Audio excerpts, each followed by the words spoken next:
কাওমি মাদ্রাসার শ্রেণী। ইনাদের জীবনধারা দেখলে কিন্তু সাহাবীদের জীবনের সাথে মিলে না। সোজা কথা, মিলে না।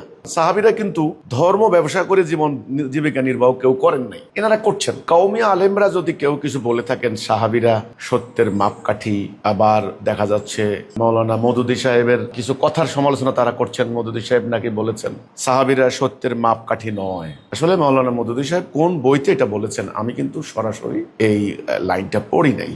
ওনারা বলেন আর কি, হ্যান্ডবিলে লেখেন, এই জন্য জানি। কিন্তু এখন আপনি বলছেন, আপনি কি মনে করেন? দেখেন, একটা হাদিস আছে, রাসূল বলেছেন আমার সাহাবীরা তারকাতুল্য, নজম যাকে বলা হয়, যে কেউ তাদেরকে দেখে পথ নির্ধারণ করতে পারো। এটা অত্যন্ত তাৎপর্যপূর্ণ হাদিস। সত্যের মাপকাঠি আর তারকা, এটা কিন্তু পার্থক্য আছে। এটা একটা রূপক অর্থের কথা। উদাহরণ, মানুষ পথ চলতো সাগরে বা অন্যান্য একটা সময়, তারকা দেখে পথ চলতো, দিক হারাই গেলে। আমি মনে করি রাসূল পাক সাল্লাল্লাহু আলাইহি ওয়াসাল্লামের সাহাবীদেরকে দিকে যদি আমরা তাকাই, একেবারে নিরক্ষর একজন সাহাবী, গরিব সাহাবী, ধরেন একেবারেই নিরক্ষর সাহাবীদের মর্যাদা তারতম্য করছি না আমি, বাট অক্ষর জ্ঞানী, সেই সাহাবীর জীবনীও যদি আপনি দেখেন তাহলে ইসলামের লক্ষ্য, ইসলামের উদ্দেশ্য, আকীদা পরিষ্কার বুঝবেন। তারা যেমন পথ দেখায়, ঠিক ওই সাহাবীদের ওই রকম আমি দেখি যে সাহাবীরা কি তাওহীদের উপর ঐক্যবদ্ধ ছিলেন। সাহাবীরা জান প্রাণ দিয়ে আল্লাহর দ্বীন প্রতিষ্ঠার জন্য সংগ্রাম করেছেন, জিহাদ করেছেন। এই অর্থে আমরা সাহাবীদেরকে দেখলে আমরা আসলে পথের দিশা পাই। এখন সত্যের মানদণ্ড, ন্যায় অন্যায়ের মানদণ্ড কিন্তু কোরআন। এটা হলো বাস্তব কথা।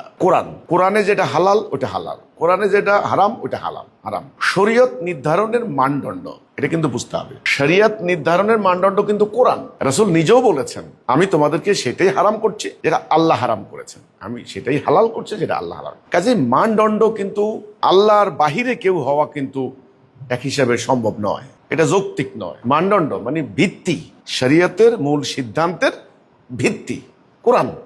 এটা আমি সন্দেহাতীত, এটা ঠিক আছে। বাট সাহাবীদেরকে আপনি যদি দেখেন, সাহাবীদের লাইফ যদি দেখেন, সাহাবীদের জীবন কিভাবে ব্যয় হয়েছে, তাহলে আমি নিশ্চিত রূপে আপনি একটা পথ পাবেন, একটা দিশা পাবেন। যেমন তারা দেখলে মানুষ দিশা পায় যে এই হচ্ছে ইসলামের উদ্দেশ্য, এই হচ্ছে দ্বীনের লক্ষ্য, এই হচ্ছে রাসূলুল্লাহর লক্ষ্য। এটা কিন্তু নিশ্চিত রূপে আপনি সাহাবীদেরকে দেখলে পাবেন।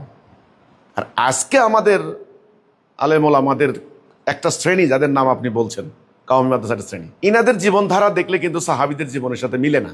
সোজা কথা, মিলে না। নাম্বার ওয়ান, সাহাবীরা কিন্তু ধর্ম ব্যবসা করে জীবিকা নির্বাহ কেউ করেন নাই, এনারা করছেন। নাম্বার টু, এটা কল্পনা করা যাইতো না সাহাবীরা মাদ্রাসা বসে বসে এলেম হাসিল করছেন আর রাষ্ট্র চলে আবু জাহেলের আইনে, অসম্ভব ব্যাপার। নাম্বার থ্রি, মানুষের বাড়িতে বাড়িতে দাওয়াত খাইয়ে বেড়াইছেন, আর দিন পার করছেন, ইম্পসিবল। সাহাবীরা পেটে পাথর বেঁধে জেহাদ করেছেন, লড়াই করেছেন, তবুও শিরিক কুফরের সাথে আপোষ করেন নাই। তাহলে আপনি যাদের কথা বলছেন যে আলেম ওলামাদের, এনাদের জীবনের সাথে সাহাবীদের লাইফ মিলে না। তো এই হচ্ছে আমার কথাটা।